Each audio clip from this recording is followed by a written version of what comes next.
that at this moment, we are confronting a domestic threat that we have never faced before. And that is a former president who is attempting to unravel the foundations of our constitutional republic. And he is aided by Republican leaders and elected officials who've made themselves willing hostages to this dangerous and irrational man.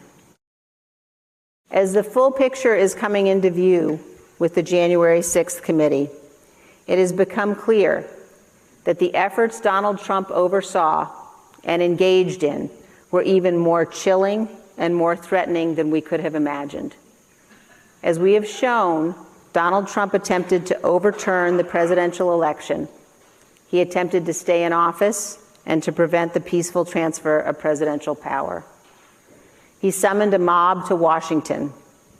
He knew they were armed on January 6th. He knew they were angry. And he directed the violent mob to march on the Capitol in order to delay or prevent completely the counting of electoral votes. He attempted to go there with them. And when the violence was underway, he refused to take action to tell the rioters to leave. Instead, he incited further violence by tweeting that the Vice President, Mike Pence, was a coward. He said, quote, "Mike deserves it." And he didn't want to do anything in response to the Hang Mike Pence chants. It's undeniable. It's also painful for Republicans to accept. And I think we all have to recognize and understand what it means to say those words and what it means that those things happened. But the reality that we face today as Republicans, as we think about the choice in front of us, we have to choose, because Republicans cannot both be loyal to Donald Trump and loyal to the Constitution. At this moment,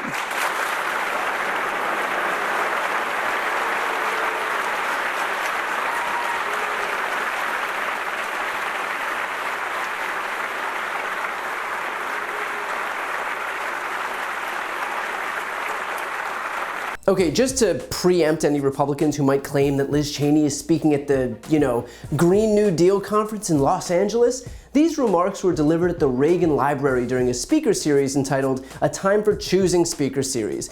According to a press release from the event, quote, "Through formal speeches delivered at the Reagan Library in Simi Valley, California, speakers specifically addressed fundamental questions such as, why are you a Republican? What should the Republican Party stand for? And what are the Republican philosophies we can all agree on?" In other words, yeah, not exactly a liberal meetup point, but her reception here is a testament to the fact that there are still some Republicans who aren't buying into Trump's lies about the election. What I hope we'll see from those people is the opposite of what we saw from Arizona State House Speaker Rusty Bowers, a guy who testified for the January 6th committee almost to the point of tears that he wouldn't go along with Trump and Giuliani's illegal plan to overturn the election results, and he was subjected to threats, got tens of thousands of vulgar and threatening calls and emails every single day, had people come to his house and labeled him a pedophile. Trump lied about his conversations with Rusty Bowers out in public, and yet still, despite all of that, Bowers claimed that if the next election was Trump versus Biden, he'd vote for Trump. The point I'm trying to get across is if these people recognize that Trump has acted in ways that are antithetical to our Constitution, which, judging by their reaction to Liz Cheney, they clearly do, then the answer here is to put your partisan allegiances aside, put country over party, and do not support a party that right now is wholly and completely owned by Trump. Because guess what? Trump doesn't care if you hold your nose when you vote for him or not. He will take your vote and he'll continue to run roughshod over the Constitution anyway. And those who voted for him will have validated that exact behavior. Of course, whether there are enough Republicans who are willing to put country over party in a state like Wyoming remains to be seen. Because if not, then this is who would likely replace Liz Cheney in Congress. We're not, our republic is not in danger because of President Donald J. Trump. President Trump was an excellent president for the United States of America and especially for the state of Wyoming.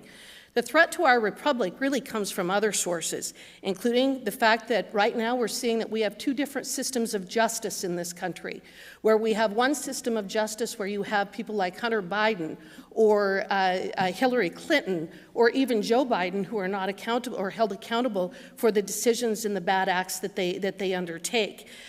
We have a situation, what we saw in Portland, where you have rioters attacking the federal courthouse and federal agents. You have billions of dollars of damage being done to our cities through rioting, and the people are not held accountable for those things. Yet you have the conservatives or Republicans who are being punished for expressing a First Amendment right, for exercising their First Amendment rights.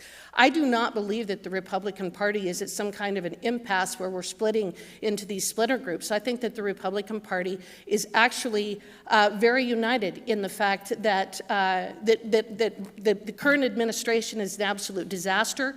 We need to retake the House and the Senate so that we can block his agenda, and we need to further the conservative agenda. That's Harriet Hageman, endorsed by Trump and who comes pre-programmed with all the Trump talking points, as if she was just born out of a Facebook comment section of a Dan Bongino video, like a pull string doll that automatically spouts a bunch of platitudes about Hunter Biden and socialism. This is what the GOP is devolving into. And even those few candidates, those few Republicans who don't opt to spout this bullshit, will start to recognize that there is no path to victory without selling your soul. It happened to moderate Elise Stefanik. It happened to moderate Lindsey Graham. Every single Republican who was miraculously clear-eyed about the danger posed by Trump way back when is suddenly out there acting as a walking, talking doormat for the guy. This is not a political party, it is a cult of personality. The GOP, as it stands right now, exists solely to serve Donald Trump. There is, and I mean this literally, no platform. It's just, whenever some errant synapse fires in Trump's brain and words fall out of his face, that becomes the new guiding principle for the Republican Party. And it will stay that way only until the Republican Party loses. If the Democrats don't win in the next election, if those pro-democracy Republicans don't stop feeding into this lunacy, then the GOP, as it stands, will only take their victory as a validation of their current strategy, which is to completely undermine democracy in an unhinged pursuit of power. And look, I get it. Some people are Republicans, that's your prerogative. But this isn't about tax policy. It's not about expanding Medicaid. This is about continuing to live in a democracy. This is about recognizing the fact that we are teetering on the precipice of authoritarianism and understanding that supporting the party infrastructure that helped that man rise to power, even if you think that your senator or your member of Congress is moderate, will still only help him. The simple fact is that there is only one political party standing up for democracy right now. And I hope those people in that room who were willing to clap for Liz Cheney remember that when it comes time to vote in November. To see more videos like this, click the subscribe button right here on this screen. And to support my work beyond that, check out my podcast, No Lie with Brian Tyler Cohen, where I cover the week's most important stories and interview the biggest players in the world of politics, including President Biden, Kamala Harris, Pete Buttigieg, Elizabeth Warren, Katie Porter, and so many more. The link is also right here on this screen. And finally, to take action yourself and sign petitions on the most important issues, go to briantylercohen.com/petition.